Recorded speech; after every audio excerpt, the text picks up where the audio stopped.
Hi,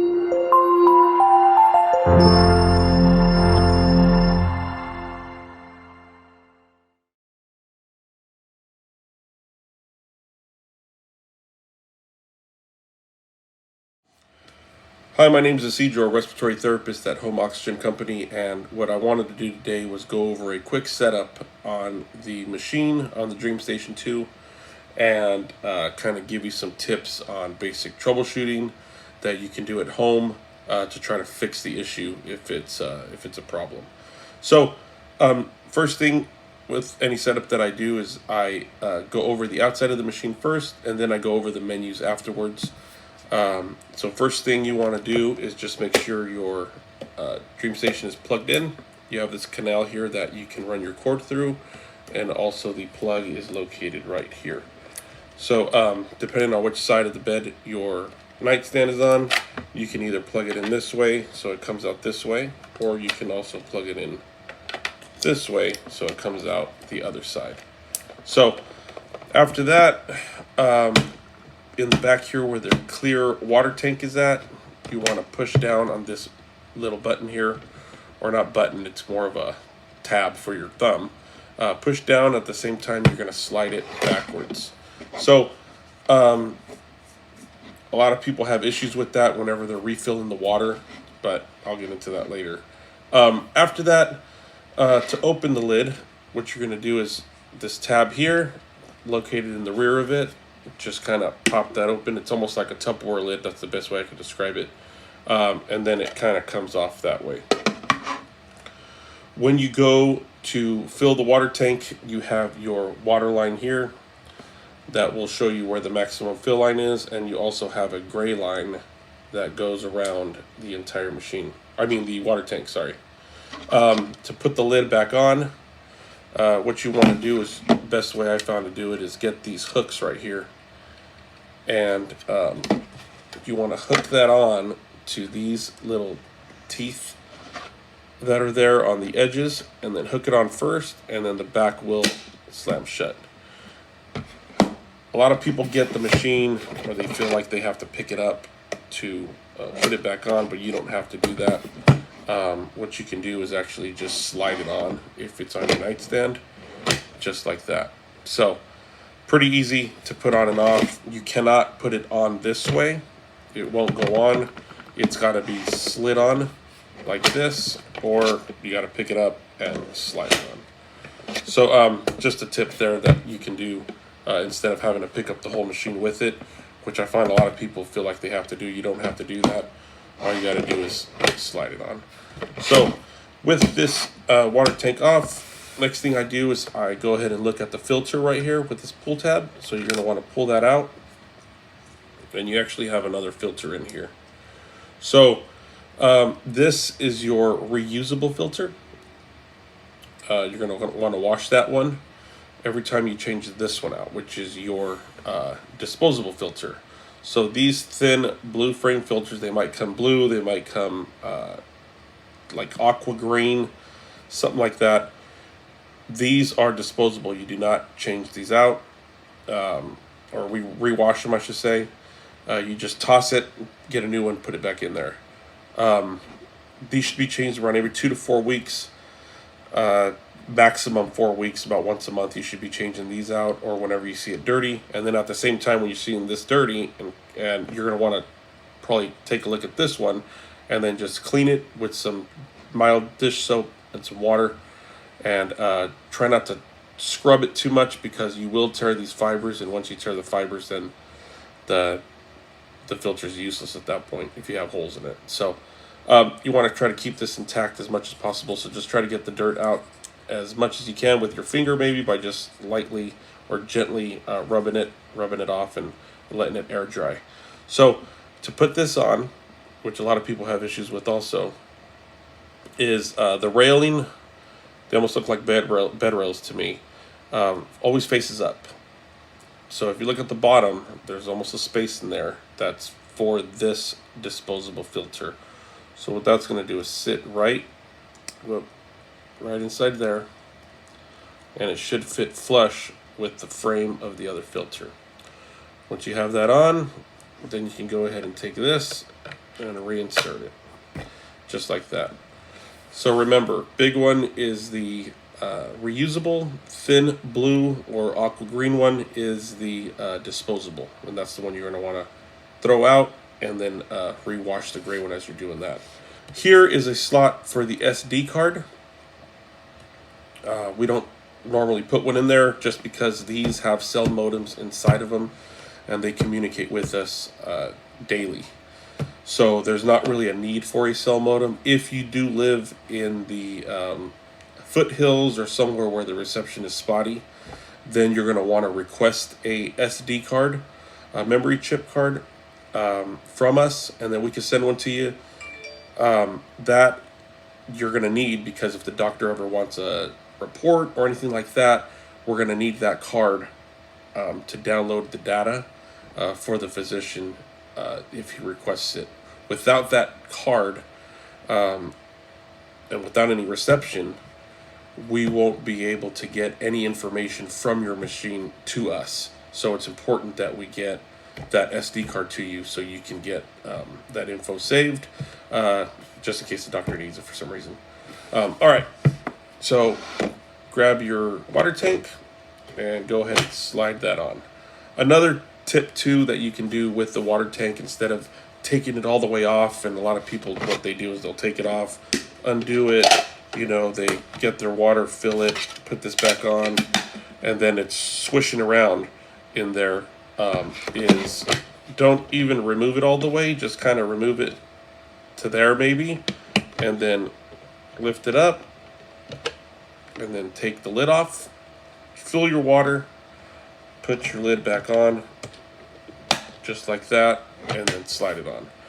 Because what happens is that if you fill the water to the line, to the maximum line, and you slam it shut, a lot of times what happens is the water is going to move around in there.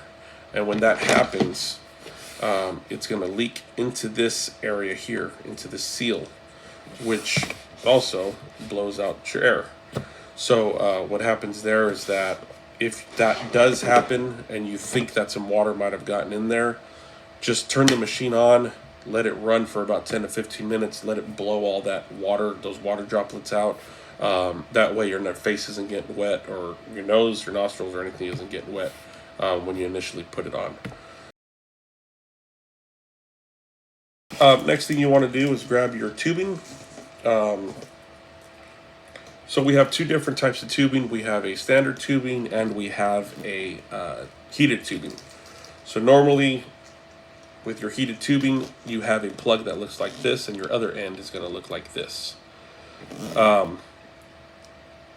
If both ends of your tube look like this, then that means that you have standard tubing. There's no heating element on the tube itself. To do this, to plug this in, you're just going to want to get your plugged end and then just click it right in there, and that's it. If you have oxygen, if you're wearing oxygen throughout the night or during the day, and you're using your CPAP machine, what they send you is a T-piece. It's a clear T-piece. I wish I had one to show you, but and it has a nipple on it with a rubber cover, a white rubber cover on it. And with that thing, where you're going to place that, if you have standard tubing, I recommend you plugging it into here first, and then you're going to want to get your end and plug it into that T-piece, and then you're going to connect your oxygen to that nipple on the O2. They call it an O2 enrichment adapter. If you don't have that, you're going to want to plug in your heated tubing, get your other end, plug in your O2 enrichment adapter here, and then that would go to your mask at that point. A lot of questions I get also is about that adapter, so I thought I'd give you some tips on that, or show you how to do it. Another thing too is a lot of folks will plug in their tubing, and then when they go to unplug it, what happens is that this piece will come off. So this only applies to the 12 millimeter tubing. Only applies to that. So if you look closely here, it'll say 12. HT12, which means heated tubing, 12 millimeter. So without this 2-inch adapter or so, you will not be able to connect it to your mask. So this won't fit on it. So you have to have this adapter on it. So that's another issue I run into a lot, is a lot of folks are trying to connect their new mask when they get it, and they don't realize that this part has attached to their other mask, and they kind of just took it with them. So just make sure that you're always looking out for this one, this adapter here, for your tubing to connect your mask. And remember, this only applies to the 12 millimeter tubing. The 15 millimeter and the 22 millimeter don't have that issue. This is the only one they made with an adapter. So after you've gotten your stuff hooked up and your mask hooked up, then you're ready to go ahead and look at the menu. So when you get your menu here, what you do is you have your last session. So when you're going over your last session, this is the menu that you initially see when you first wake up in the morning and you turn off your machine. This is the menu you see. So last session, first thing that you see is going to say usage hours. That's just how many hours you used it for that previous night. Next thing down is going to say days, 4 hours plus. Now that applies to people who have initially first gotten their machine and they are under a compliance requirement with their insurance company. So what that means is that they give you 3 months, which is 90 days, to meet the requirement of using the machine at least 21 days within the 30-day time frame. And they give you 3 months to do that. So if you look at the days, 4 hours plus, it'll say 0 of 21. And as you keep going, the minimum is 4 hours of usage per night for a day to count. So once you hit 1 day, it'll say 1 of 21, 2 of 21, and so on until you hit 21 of 21. And then I think when you hit 21 of 21, it'll say, congratulations, you've met compliance. So once we get that, then we go ahead and send that off, and you're in good standing pretty much with the insurance. Next thing down on the bottom there, it'll say AHI. So this is kind of an important number, or is an important number, I should say. AHI stands for apnea-hypopnea index. So what that means is how many times you stop breathing per hour on average. So if you remember when you were in your sleep study, they told you, hey, you stopped breathing 22 times an hour, or you had 42 events per hour. So this is that number. So the AHI is an important number to be proactive with your sleep, and kind of just take a look at that every once in a while and just make sure that your machine is doing what it's supposed to be doing and everything's good. So the number that you want to see here is 5.0 or below that. You don't want anything above 5. When you initially start using your machine, if you're above 5 and you're a brand new user, it's going to take a while for you to kind of get used to it. Some people adapt in a day. Other folks, it takes them a month or so or more to get used to using the machine. So we expect that number to be high the first week or so if you're a brand new user. But after a few weeks, on it, if your number is still high and everything's working and you're putting your mask on and there's no big leaks coming out, that's when you need to give us a call and figure out why your machine or why your body isn't responding to the machine the way it should be. And then we can make adjustments going forward. And then right below that, it'll just say, the last option there is your mask fit. If your mask looks good, everything, it'll just say good fit. Right on the bottom there, it says settings. So you're going to go ahead and hit settings. This is where your comfort menu is. This is where you are going to adjust your ramp. You're going to adjust your humidifier. You're going to adjust your tube temperature and your flex. So with your ramp, what the ramp is designed for is for you to initially fall asleep. The pressure starts low, and then as you're sleeping, it gradually increases over time. So you can set that anywhere from 15 minutes, 30 minutes, or 45 minutes. If your pressure setting is, let's say, for example, it's at a 12, you can start your pressure at 4. It'll increase to 5, 6, 7, 8, and so on. Let's say you pick 30 minutes. Over 30 minutes, it'll get to 12. Once it gets to 12, then it'll stop at 12, and then it'll just continue with that pressure throughout the night while you're sleeping. You don't have to have the ramp on. It's just there as an option for you to go to sleep without having so much pressure on your face. And then by the time you're sleeping, you don't even realize that the machine is doing what it's doing. Next thing down is your humidifier. So it'll say humidity on there. So if you just push on humidity, it's going to bring up a number pad. It's going to say 0 through 5. 0's off, obviously, or off is off, and then 1 through 5. So 1 is the lowest setting, 5 is the maximum setting. I always recommend personally starting at 1. Unless you're an old user, then you can you already know what kind of what setting works for you. But if you're an initial user, always start at 1, and if you press the 1, it'll just kick you back out to the comfort menu, and it'll now say humidity 1. It's for moisture.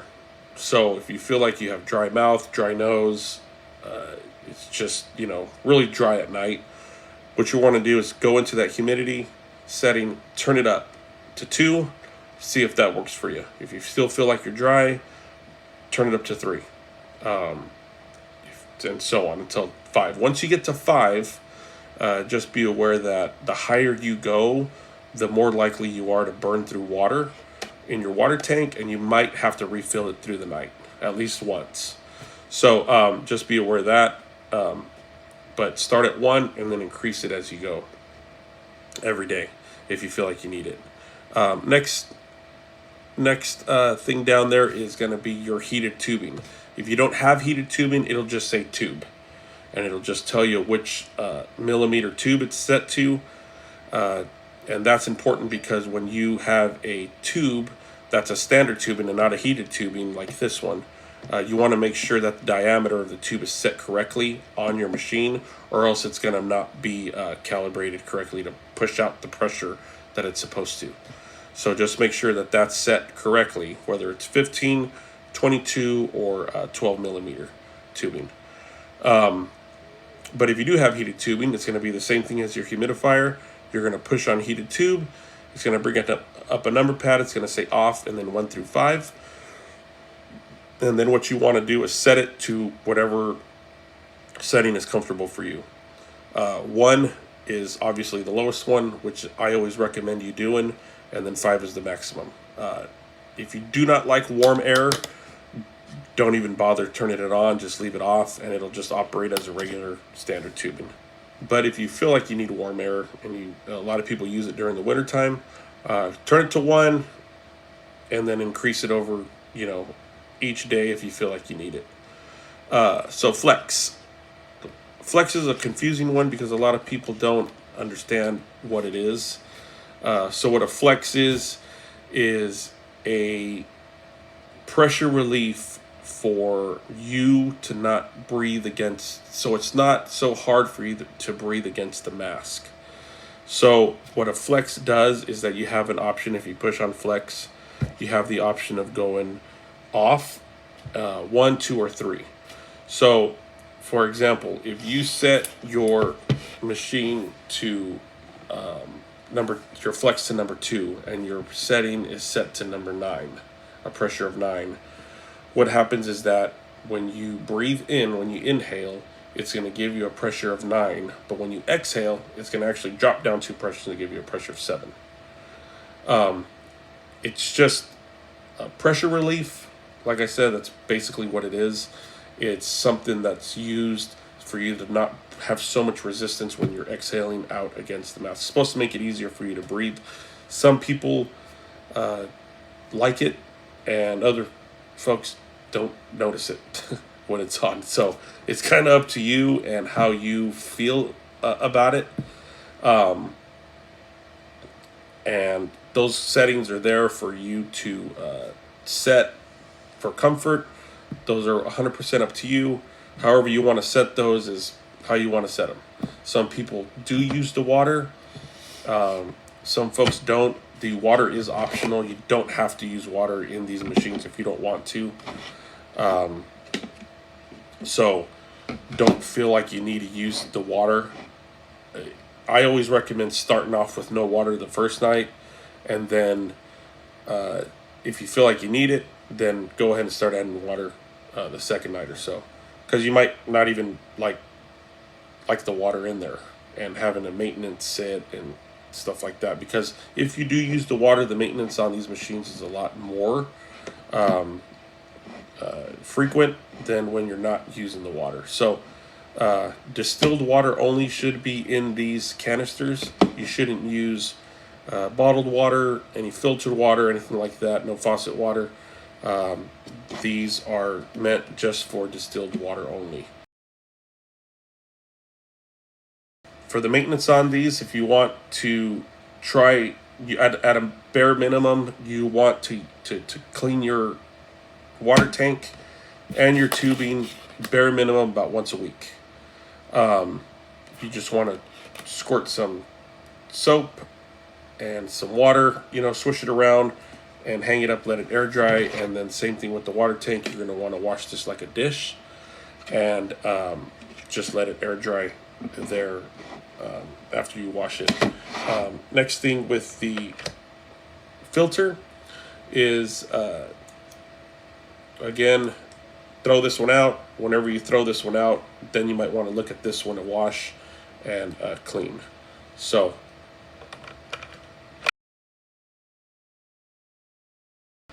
another thing too that I run into with these machines here is that sometimes you don't feel a lot of air coming out when you turn the machine on. So if I go to push the button and it turns on, if you see dotted circles around the pressure, that means that you have a ramp on. It'll have a bunch of dots on it. If you don't have dots and it's a solid green or bluish green line, then that means that that's your set pressure. This light here is always going to be illuminated. It's going to be green when it's on, and it's going to turn whitish blue when it's off. So this you cannot turn off. This is always on. It's almost like the TV, like the red dot on your TV. When you turn it off, it's always going to be on. So a lot of folks try to figure out how to turn this off, and it just doesn't. So this is always going to be on.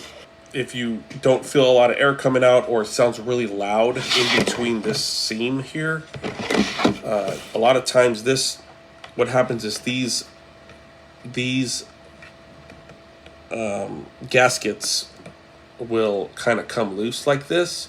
So you just want to make sure that this is pushed in all the way and that it's sealed correctly, because a lot of times what happens is that when the water collects here, it'll kind of get, over time, it kind of sticks to this rubber gasket here, and it'll kind of just pull it sometimes. So you want to just make sure that you're looking at that whenever you feel like there's not enough air coming out or anything like that. Another thing is check your filter. A lot of times when your filter is really dirty and you haven't checked it in a while, air will kind of plug up and it won't feel like you're getting enough air out of it. So always check your filter with that also. And another thing too that happens a lot is there's water in the machine. So if there's water in the machine, you're going to get a lot of air restriction. So just make sure the only way to really do it is get it, kind of just shake it, and just kind of get as much water out of it as possible. And and that should correct the issue with the air restriction. So anything else, any questions you have, give us a call. My name is Isidro. I'm a respiratory therapist. I hope this video helped you, and we're always here to help. Thank you.